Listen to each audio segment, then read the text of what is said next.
Rolling, take one. So hi, thank you for helping me doing this interview. You're welcome. So, thank you. I will just go straight to the question. So the first one is, what's your opinion about copyright, especially for online using? Do you think it's fair use enough, or like, what's your opinion? So I actually never really had an issue with copyright because I think if I were going to support it, then obviously I would download it from iTunes, etc. But other than that, I think majority of the time I would just convert it from YouTube and then convert it to MP3. That's what I would do. Yeah, I think it's a bit tricky actually, copyright online, because it's really hard to like monitor it, and there's such a fine line. You never know like at what point does it become illegal and Or kind of acceptable. and when are you kind of allowed to, like, I remember someone saying if you watch, like, you stream like a TV show online, that's fine, but if you download it, then it's a problem. But I'm still never sure if like what like it the really is. boundaries. Yeah. I think another issue is probably Facebook videos is one of the things that kind of pops up. The way that a company or some sort of artist or whatever will release a video and then that gets shared, and then the people who share that video or that picture kind of get, I don't know if they get money, but they kind of get all of that credit from that, even though it's not theirs. But there's no way of controlling that, I guess, unless Facebook puts something in. Like, for example, on YouTube, when people in the background, like, they want to use music and things like that in the background of their videos, there's always an issue with copyright, and videos get taken down because of use of music. I think maybe they need to kind of adapt the rules slightly to fit more. Like more flexible. Yeah, depending on what you use it for, like the purpose that you use it for. Yeah.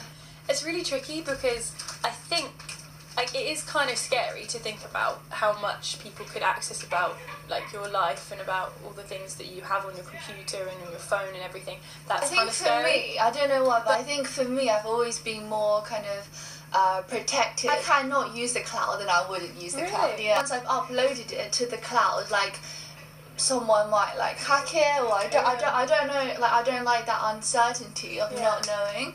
I feel a lot safer where I know where my stuff is, that I have like control and access to it when I want.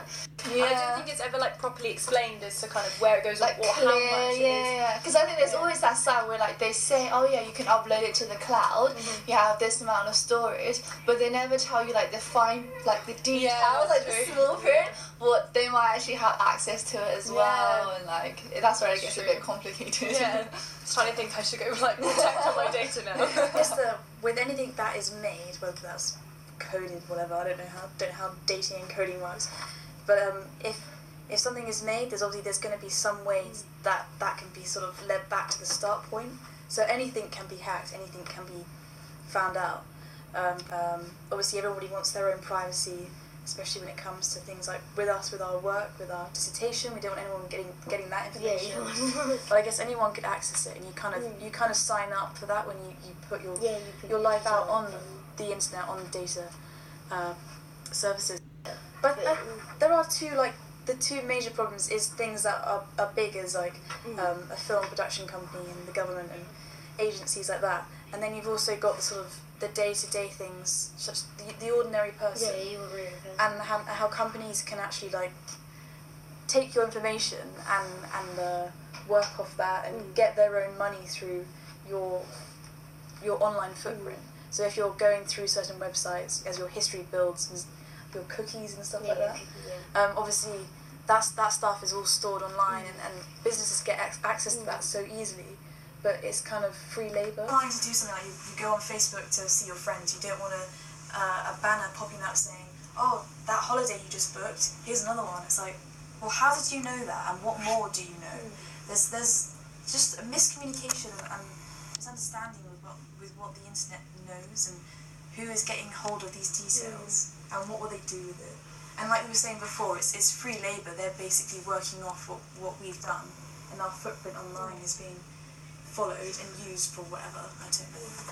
Some industries have been quite good at, declaring what they are, but there is still, it's not transparent. And you can see it sometimes when, like, Facebook are doing that update stuff, and it's like you always need to double check. It's like you can't just leave something, you always need to look on your privacy stuff again, and even that, you still don't know where your cookies are going and your data is going to where. like a problem or concern, because I think they somehow like, because they know they track your information and they track like your browsing history. I guess for that sense, it is a little bit like, you know, creepy. Yeah. And when it comes to fandoms, I guess it's a good way for people to sort of congregate, communicate, and appreciate something share together. ideas, I guess. Yeah, and the online world, it just sort of helps that. I guess that was the Grow. big thing. It was the internet, was the idea that we can now communicate like all over. With people not socializing like in person, face to face, and instead all these kids are growing up online, Oh yes, yes, creating I've heard that, yeah. sometimes creating different sort of personalities, I guess, or designing themselves in a way that they want to be seen. And then when it comes to the real world, they just don't have the right skills, I guess, Skills, to, yeah. to communicate.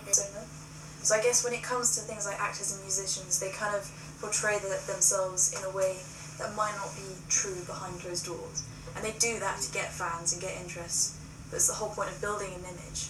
The celebrity uploads their schedule, like where they're going. Like the celebrity, they kind of encourage like kind of this interaction and engagement between the fans. They should be the ones that sort of set the boundaries of kind of how much they want to share. And I think there's maybe less of an understanding, particularly with like younger fans, as to what point they can reach and like how much they can know about a celebrity and how involved they can get in their life.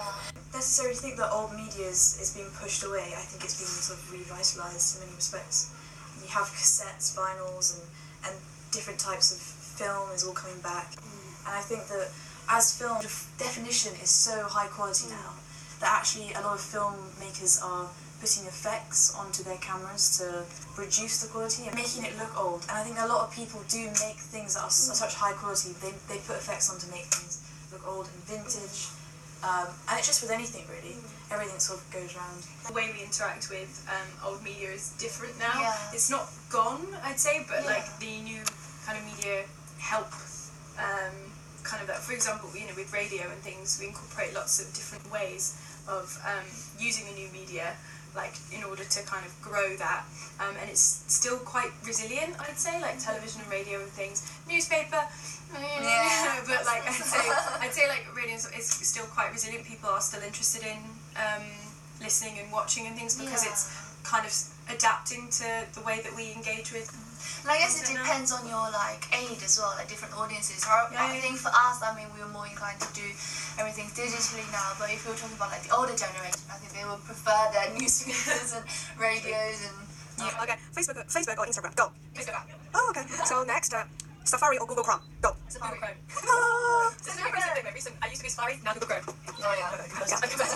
Yeah. Okay. And the next one, you want to be a YouTube blogger or Instagram like blogger? So 1, 2, 3, go. YouTube.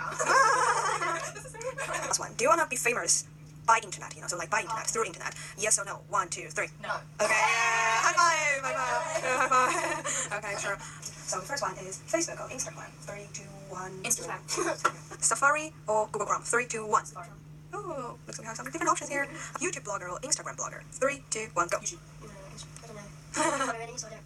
I guess YouTube I follow quite a lot, but. Okay, the last one is, do you want to be famous through internet? Yes or no? 3, 2, 1, go. Okay, cool. Get yourself up. Yeah. Okay, so have the Krispy Kreme. Yeah, let's go get it. Yeah. Right, thank you very much. Merry Christmas and Happy New Year. Yeah. 하루 종일 복잡한 일들이